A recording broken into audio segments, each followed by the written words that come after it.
In the darkness of the Sahel, where the winds carry both dust and memories of centuries of oppression, a fire has just broken out. The world thought Burkina Faso was just a small, poor country, unable to overcome the low ceiling set by the West. But they were wrong. Very wrong. That night, in a top-secret bunker in Ouagadougou, Ibrahim Traoré signed a document unlike any other. Not a mining contract. Not a diplomatic declaration. But the launch of Africa's first secret space program. This was not just a challenge, it was a declaration of war against the entire global order. And from that moment on, the walls of silence in the world began to shake. Backhand index pointing right if you believe this truth needs to be exposed, like, leave a comment and follow until the end. On June 25, 2025, the international press reported in unison, Air Burkina officially put into operation the first Embraer 170 owned by the country. Aviation Africa wrote, "This is a historic step, marking the first time Burkina Faso has escaped from the international aviation leasing system." However, the European media was confused when Telegram and YouTube channels spread blurry images of a name that had never appeared in official records, Burkina Air. The videos depicted underground hangars, young engineers in military uniforms, and the silhouette of a jet that had never been registered. Experts quickly denied it, calling it digital fiction. But inside the presidential palace, Traoré and the generals knew clearly, this was no longer a legend. A secret program had begun. It is said that on a sultry afternoon in Ouagadougou, as the red sun sank behind the Sahel hills, a group of young engineers entered a facility deep underground. There were no nameplates, no flags. Just huge, closed steel doors and silent guards. There, drawings never seen in the press were spread out on cold metal tables, jet engines, lightweight alloy frames, and even a prototype of a supersonic drone. They were not American, French, or Russian engineers. They were young Burkinabe men who had grown up in poverty, seen the skies blocked by foreign airlines, and now had their hands on a design the world thought impossible. And all under the direction of one man, Ibrahim Traoré. No African leader has ever dared to publicly declare, "We will touch the sky ourselves." But Traoré understood that if Africa did not own the airspace, freedom would be an illusion. For centuries, the skies over Africa had been controlled by others. International routes, strategic airports, even airspace, all were designed on a colonial model. Who was allowed to fly, who was forbidden, was not decided by the Sahel countries. The people of Burkina Faso could see Western planes flying over, but never knew what those flights were carrying, who they were hiding, and for whose benefit. Traoré called it, invisible chains. He once said in a closed-door meeting with officers, "We have reclaimed the land. But if the skies still belong to others, our freedom is not complete." The words became an order. From the end of 2023, small research groups began to be formed, disguised as educational cooperation. Some engineers were sent to Russia, Iran, and even North Korea to learn aeronautical engineering. Others stayed, trained in materials, in basic jet engines. When the Embraer 170 landed in Ouagadougou, the world saw a commercial symbol. But for Traoré, it was just a facade. Underneath, a secret program was underway, not to buy planes, but to build them. The question is, why is it so dangerous? Because any country that dares to step into the aerospace field without the license of the great powers is immediately a target. Think of Iran. When Tehran tested a missile, a series of sanctions were dropped. Think of North Korea. When it launched a satellite, the world immediately called it a threat to global security. Burkina Faso, a small country in the middle of the Sahel, now announced it was stepping into the playing field. This is tantamount to a direct challenge to NATO and France. The West is not afraid of Burkina Faso having a few helicopters. But it is afraid of something else, confidence. If Traoré proves that a poor country, once called the land of the dead, can build its own aviation program, then who else in Africa will be willing to bow down? It's a real nightmare for Paris, Washington, and Brussels. Leaked documents from a colonel-level officer show that in early 2025, a research facility for energy and materials was established on the outskirts of Ouagadougou. On paper, it was a medical and agricultural center. But inside, young engineers were testing carbon composites and titanium alloys smuggled in through unofficial channels. Another source confirmed that a small drone prototype was being tested in the northern desert, disguised as a security surveillance aircraft. But those present said that its speed and altitude far exceeded that of a conventional drone. If true, Burkina Faso is taking the first steps toward developing a technology that only a few superpowers possess. The strange thing is that even though the program was still vague, the mere mention of the name Burkina Air has exploded into a social media sensation. TikTok videos have been viewed millions of times, depicting young men in military uniforms entering aircraft hangars. On Twitter, the hashtag Sky Sovereignty has become a symbol for a generation of young Africans. People don't care if it's true or not. They only care that, for the first time, Africa has a leader who dares to say, the sky is ours too. This is Traoré's strategy. He knows that sometimes propaganda is more powerful than steel and engines. By creating myths, he forces the world, and the people of Burkina Faso themselves, to believe in an irreversible future. But don't think the world will sit still. Western intelligence agencies have already begun to search. Le Monde published an article, "Is Burkina Faso really entering the aerospace race?" The Economist sarcastically said, "A country with a GDP lower than a European city, where does it get the money to build planes?" However, the more sarcastically they were, the more afraid they were. Because they knew, technology can be stolen, experts can be trained, materials can be imported from the black market. But the people's trust cannot be stopped. And that trust is exploding into a new wave. When appearing in public, Traoré did not say much about the secret program. He only gently reminded, "A nation that wants to hold its head high cannot let its sky be locked." That sentence resounded like thunder. It was not simply political, but a call for the people of Burkina Faso. It meant, if we have reclaimed the land, now is the time to reclaim the sky. If you too believe that Africa's skies should belong to Africans, leave your thoughts in the comments. Because each of your voices is part of a larger movement, a movement to reclaim the skies that have been stolen. We are at a rare moment. A small country is declaring what no one else has dared, building an independent aerospace program. For the world, it is a dare. But for Burkina Faso, it is destiny. And the most dangerous thing is, if they succeed, there will be nothing to stop this wave from spreading across Africa. In July 2025, a European spy satellite recorded unusual activity on the outskirts of Ouagadougou. The blurry images showed a newly built complex, surrounded by a dense electronic fence. Internal reports quickly circulated to Paris, Washington, and Brussels. A question rang out in the emergency meeting rooms. Is Burkina Faso really building an airplane?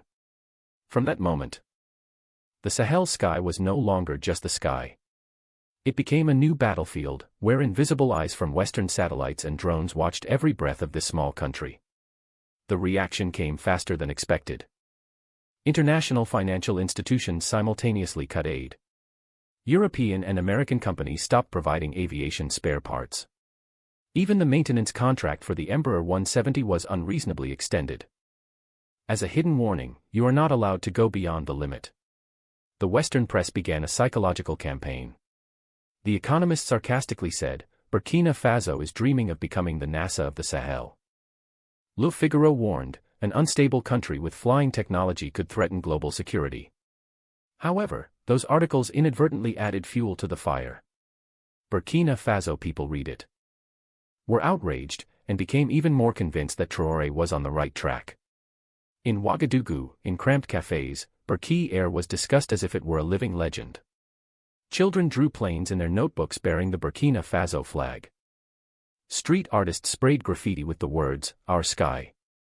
One 19-year-old, in an interview, said, "If the West is afraid that we can fly, then that means we must fly." A simple statement. But it became a slogan that spread throughout the Sahel.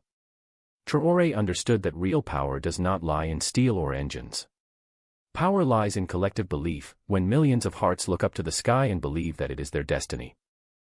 In a closed meeting with his generals, Traoré declared, "We have no way back.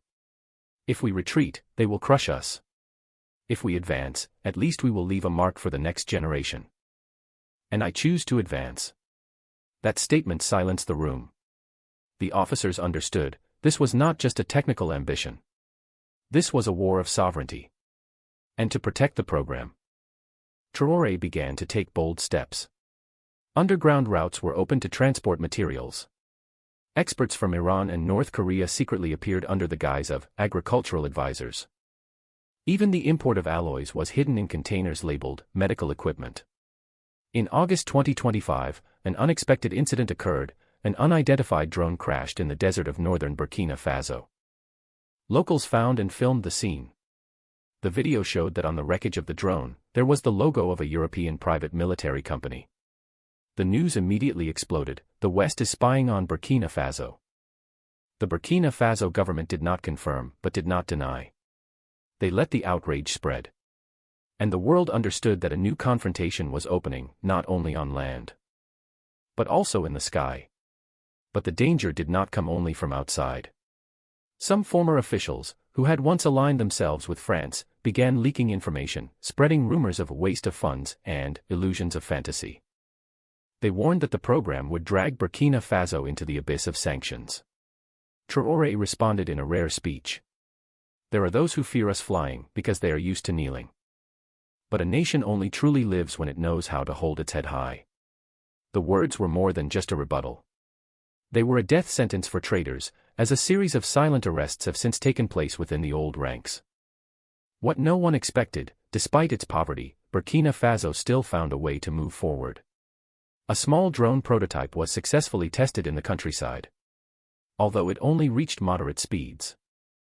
The image of it taking off with the red-green-yellow flag spread across social networks, making millions believe that tomorrow, they could own a fleet of aircraft. Western analysts began to admit in secret reports.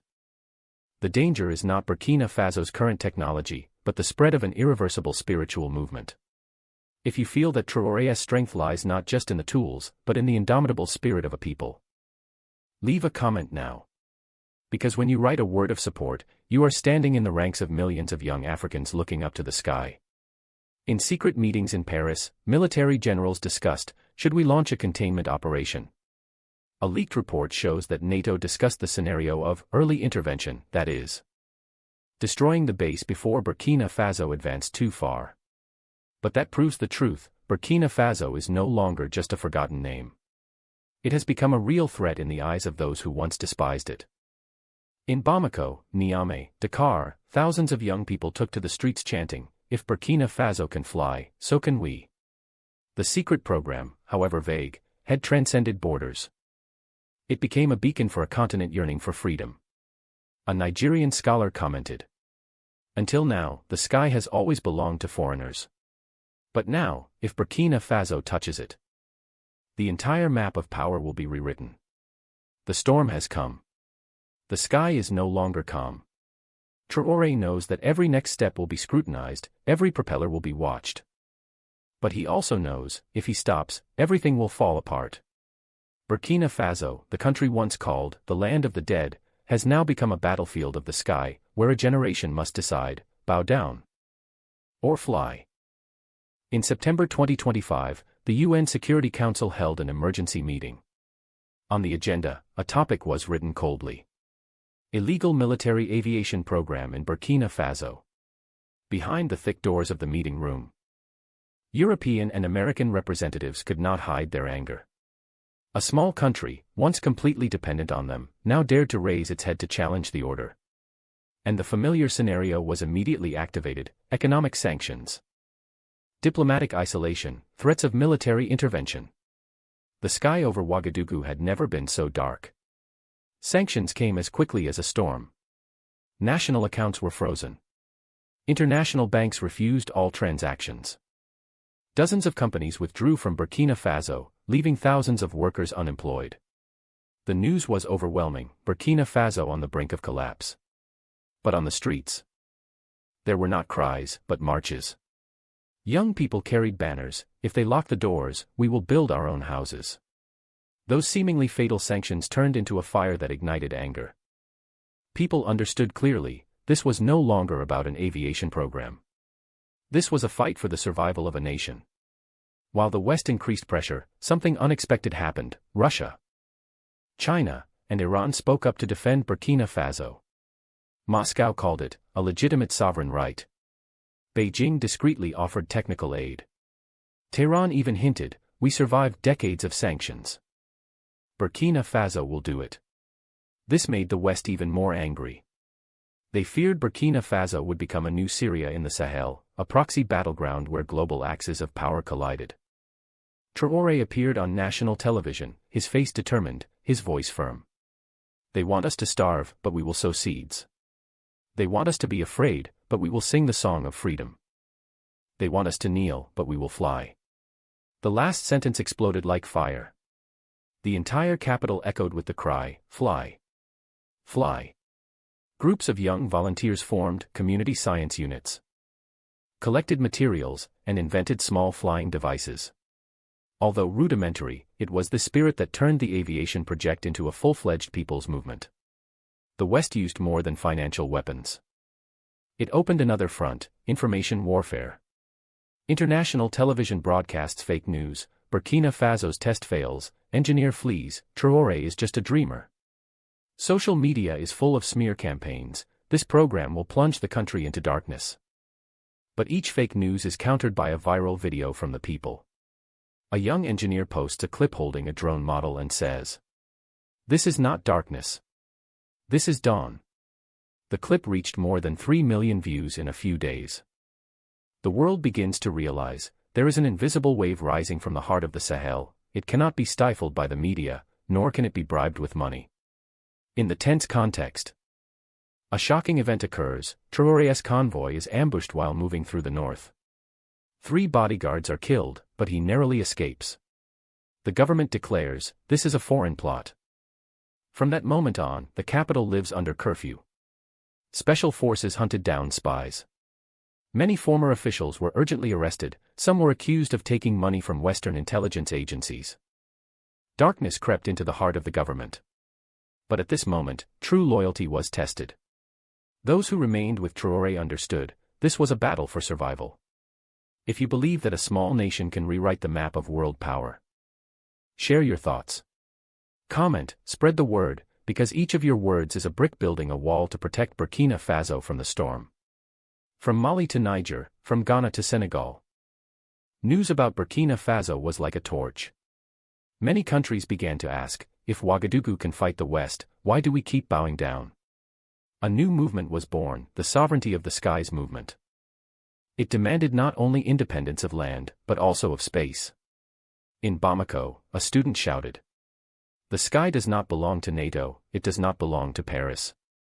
It belongs to Africa." Back in Burkina Faso, the aviation program has entered its most sensitive phase. The first small-sized prototype is about to fly. If successful, it will be a bold statement to the world. But leaked news suggests that a covert French military operation is being prepared. Codename, Operation Sable Noir. The goal, destroy the test facility just before takeoff. Tensions are building. The world holds its breath to see, will Burkina Faso make it to the air, or will it be crushed on the ground? In the night of the secret meeting, Traoré stood before the officers, his eyes burning. "If tomorrow the plane is destroyed, I will rebuild it. If they kill me, 10 other Traorés will rise up. But if I fly successfully, Africa will never be the same again." It was no longer a personal ambition. It was the oath of an entire generation. The dawn of the test day approached. The entire capital Ouagadougou held its breath. People poured into the streets, looking up in anticipation. In the sky, Western drones circled, waiting. On the other side, in the darkness, the sabotage plan was quietly underway. One more step, and Burkina Faso would either be recorded in history or erased from the map of the future. The day of the prototype test arrived. Early in the morning, tens of thousands of Ouagadougou residents poured into the streets. They were not allowed near the test site, but they still looked up in that direction, their eyes full of hope. In the secret base, engineers were rushing to check the engines. Everything seemed ready. Traoré himself was present, his eyes burning. Today, it's not just about the plane. Today, we decide, bow down or fly. But as the plane was about to take off, a violent explosion rang out from the fuel shed. The flames shot up, engulfing the entire row of houses next door. The alarm sounded. At once, everyone understood, there was a traitor in the ranks. Special forces rushed in to control it. A senior engineer was arrested, his face showing fear.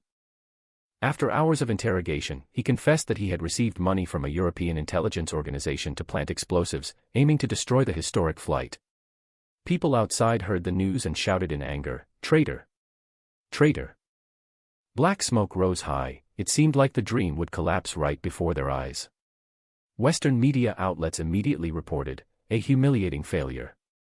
Burkina Faso will never fly again." But they did not know, in the darkness, Traoré had already given the order to prepare a spare prototype. While the fire was still burning, a group of young engineers quietly pulled the second prototype onto the auxiliary runway. They did not have time to wait for a full inspection. There were only two options: take off now, or miss the historic opportunity. Traoré stepped forward, put his hand on the shoulder of the test pilot, a young man of only 25 years old. "You are not just flying a machine. You are flying the dream of a nation." The pilot nodded. The engine roared. The metal vibrated on the ground. Outside, the crowd held its breath. A mother hugged her child, whispering, "Look up, child. Look at our sky." The plane lurched forward, swayed violently, and then took off. At that moment, all the conspiracies, all the explosions, all the fake news became meaningless. In the sky of Ouagadougou, the small but proud plane cut through the wind, casting its shadow on the tens of thousands of people below. People cried, hugged each other, knelt on the ground. They understood, Burkina Faso had done the impossible. Western television was stunned. International channels were forced to broadcast images of the plane taking off. Even though they trembled at the consequences, the poorest country in the world had just challenged the entire global aviation order. But the twist did not stop there. As the plane stabilized in the air, the tracking systems detected a strange military drone approaching. An assassination scenario was prepared. Suddenly, the mobile air defense system, which was Traoré's trump card hidden, opened fire. A short-range anti-aircraft missile soared up, shooting down the drone right before the world's eyes. It was not just the plane taking off. Burkina Faso also proved they have the ability to defend the sky. Smoke, fire, blood, betrayal, all could not stop the historic takeoff. From that moment, the world understood, Burkina Faso had crossed the line. And Traoré, standing still watching the plane disappear into the clouds, whispered as if promising, "No more retreat. From today, the sky is ours." The sky of the Sahel was torn apart, and the whole world trembled before a new reality. The plane disappeared into the clouds. But the sound of its engine still echoed in the hearts of millions of people. It was not just the sound of steel and fuel, but the roar of a nation that had just reclaimed the sky for itself. Burkina Faso, a country once considered the poorest in the world, has now become the place where a new page of history for the whole of Africa is written. When the flames of betrayal are extinguished, when the enemy drones fall, a truth is revealed: no one can stop a people when they are determined to fly. Ibrahim Traoré is no longer just a leader, but a symbol of indomitability. A reminder that freedom is never given, it must be won, with blood, intelligence and courage. Today, Burkina Faso has lit the torch. But tomorrow, who will carry it on? The sky is not just for one country, but for the entire continent, a continent that is awakening. Backhand index pointing right. If the spirit of Burkina Faso touches your heart, don't forget to like, comment and subscribe. Share your thoughts, so that this voice will not die. Now it's our turn. Let's keep that flame burning, so that future generations can look up to the sky and know that it has never belonged to the oppressor. It belongs to us.